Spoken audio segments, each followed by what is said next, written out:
Saudações a todas e todos. Estamos aqui para mais um episódio do podcast O Conhecimento do Mundo.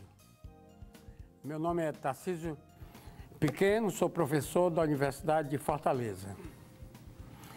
Na última nossa conversa, nós falamos sobre Galileu e hoje nós vamos atingir um ápice em toda essa narrativa que nós temos feito aqui sobre o desenvolvimento da ciência com o fito de respondermos à questão o que é a ciência, uma questão que tem sido tão debatida ultimamente e que tem provocado discussões, brigas, querelas e invadiu o campo político e até o campo pessoal das pessoas. Bom, na última vez nós falamos sobre Galileu. Galileu teve um papel extremamente importante, nós dissemos na ocasião, na criação do que chamou ciência moderna, né? O segundo nascimento da ciência, e dessa vez a ciência nascendo já mais ou menos com os recortes no formato que ela tem hoje, que tem a ciência contemporânea e que é chamada de ciência moderna. Galileu foi o grande iniciador dessa ciência moderna e só para recordar, ele fez duas grandes contribuições ao método da ciência.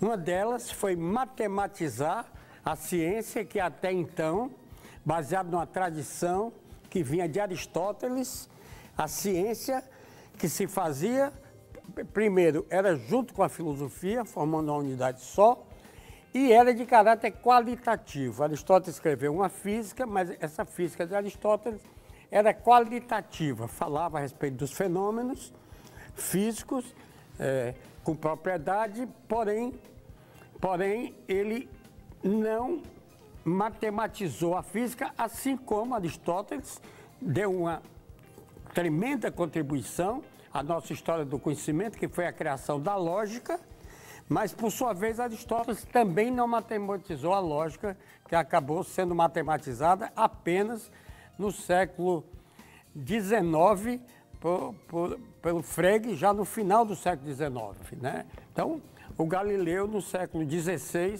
Jacobo Galileu pôde matematizar a ciência, em particular a ciência física, a astronomia, né? e correlatas. Pois bem, além da matematização, Galileu deu uma segunda contribuição essencial para o conceito de ciência que nós temos hoje, que foi a introdução da experimentação na ciência. A ideia de que não bastava você ter conjecturas e hipóteses sobre o comportamento do mundo, no caso do mundo físico, mas era necessário corroborar essas hipóteses através da experiência. Por exemplo, se Aristóteles, que também não recorreu à experiência, tivesse feito algumas experiências muito simples, teria deixado de cometer alguns erros muito graves. Isso já comentamos aqui. Por exemplo, de achar que um peso de 2 quilos cairia mais rapidamente do que um peso de 1 quilo só, né? Coisa que o Galileu desmentiu, teoricamente, mas que também fez um experimento para comprovar de que, na realidade, mesmo os pesos diferentes caíam ao mesmo tempo quando soltos em queda livre. Pois bem, isso coube Galileu. Mas, após Galileu, e muito prosaicamente, no ano em que morre Galileu, nasce Newton. Deus pode não ter criado o mundo, mas Deus criou Newton.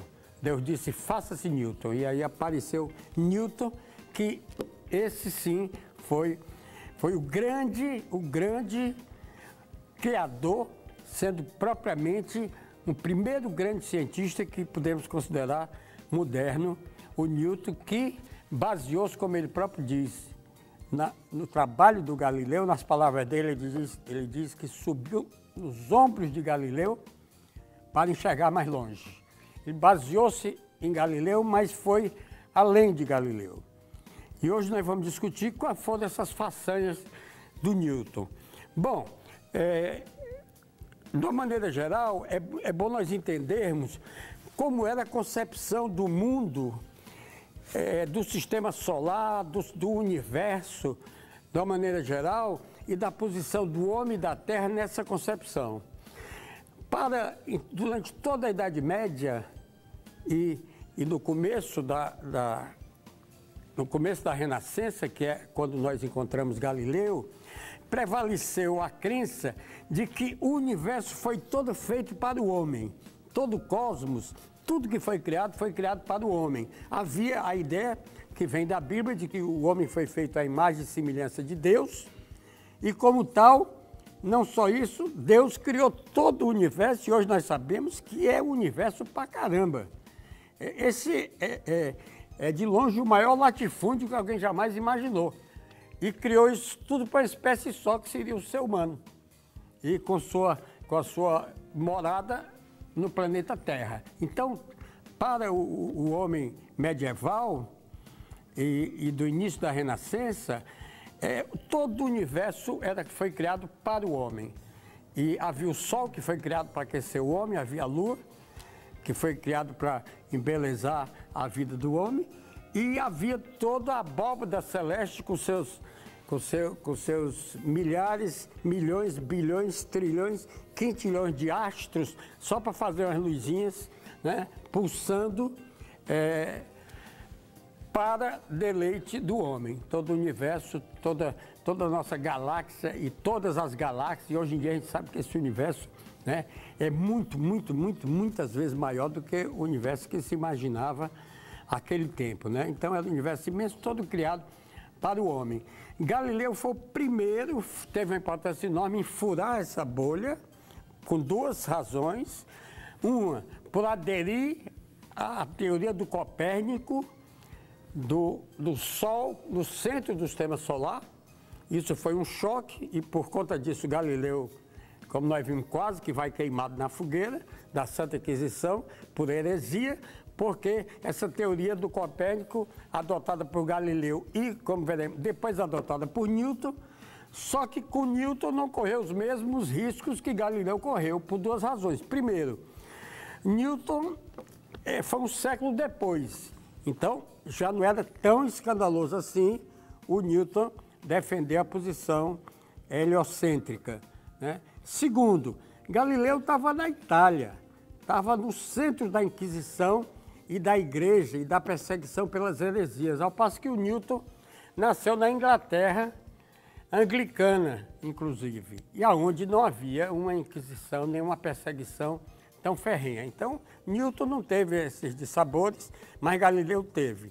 Porém, Galileu, então, tem essa contribuição à cultura, na realidade, ao conhecimento humano de uma maneira geral, de acabar um pouco com a nossa petulância e nos dar um pouco de humildade e dizer não. Nós somos o ser humano, é muito especial, é muito bacana, porém, o universo não foi feito para ele e o universo lá fora, os corpos celestes, o Sol, a Lua, etc., os planetas, Júpiter, Saturno, que Galileu teve a oportunidade de ver, né, de ver com certa proximidade, usando o seu telescópio, eles são como a Terra. Os corpos celestes não são luzinhas brilhando, mas eles são como a Terra. E Júpiter tem satélite, tem luas circulando ao redor de Júpiter, então em tudo é muito semelhante à Terra. E nós não temos esse privilégio de estar ocupando esse lugar de destaque. É como se Deus tivesse construído um prédio e botou o ser humano, naturalmente tinha que colocar o ser humano na cobertura. Aí veio Galileu, Copérnico e Newton, a ciência moderna, e disse, não, nós não moramos na cobertura, a gente mora num apartamento aí como todos os demais, como tantos outros, né? A gente não ocupa o lugar privilegiado, o centro do universo.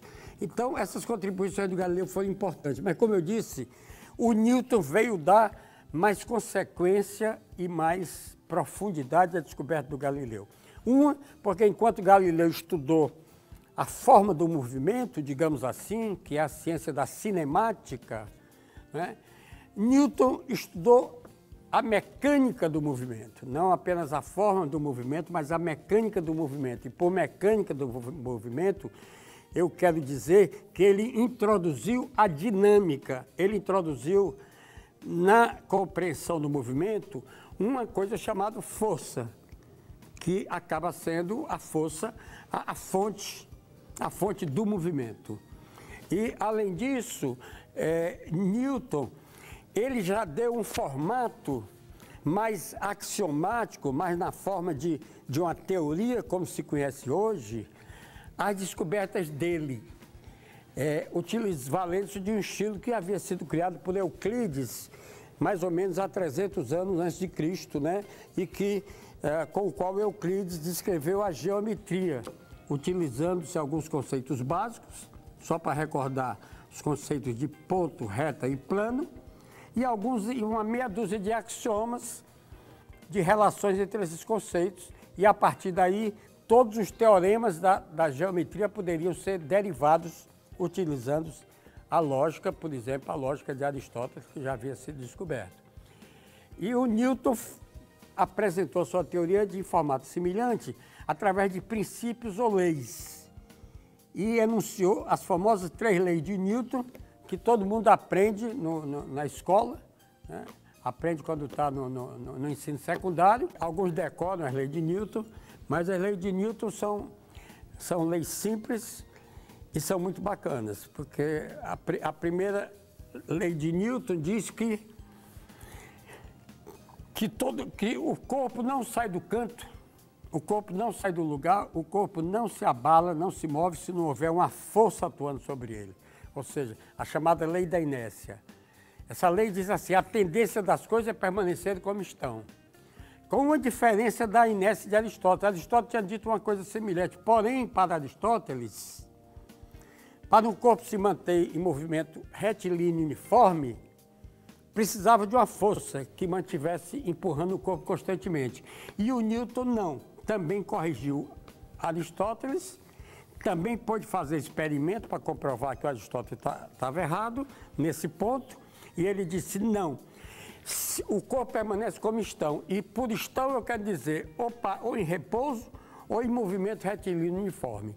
O movimento retilíneo uniforme é uma maneira dele permanecer. Então, se nenhuma força atuar sobre ele, ele assim permanecerá. Ele nem para, né, nem aumenta de velocidade. E alguém diz: mas a gente deixando aqui, se eu empurrar esse livro nessa mesa, ele eventualmente não para? Sim, mas o Newton explicou, mas é porque tem uma força atuando aí, se opondo ao movimento, que é a chamada força de atrito. Mas o Newton foi capaz de ir polindo as superfícies cada vez mais, e quanto mais lisinha a superfície ia ficando, mais tempo o corpo levava sem parar, né? Afirmando, no limite, se a superfície estivesse livre de atrito, o corpo não pararia nunca e permaneceria andando em movimento. E esse princípio ele aplicou aos astros, por exemplo, a Lua dando voltas à Terra, né? Ela está sob a força da atração da gravidade da Terra, mas ela permanece naquele movimento circular, mantendo aproximadamente a mesma velocidade, porque não há nenhuma outra força no sentido do movimento atuando sobre a Lua. Há uma força radial ao movimento que mantém a Lua em órbita, porque a Lua não está em movimento retilíneo uniforme, né? Está descrevendo uma circunferência, na realidade, uma elipse, né? Como Kepler já tinha deixado claro, e o Newton ainda mais, em torno da Terra. Segunda lei de Newton, que é, perguntando aqui aos nossos ouvintes, a segunda lei de Newton, que é aquela F igual a ma, né? Força igual a massa vezes aceleração. E, finalmente, a terceira lei de Newton, que é a cada ação corresponde a uma reação igual e diretamente contrária, que é um princípio incrível, né? Se você empurrar a parede com muita força, a força que você sente é porque a parede está lhe empurrando com a mesma força de lá para cá, né? E a parede tem muita massa, ela não se abala, ela não sai do canto.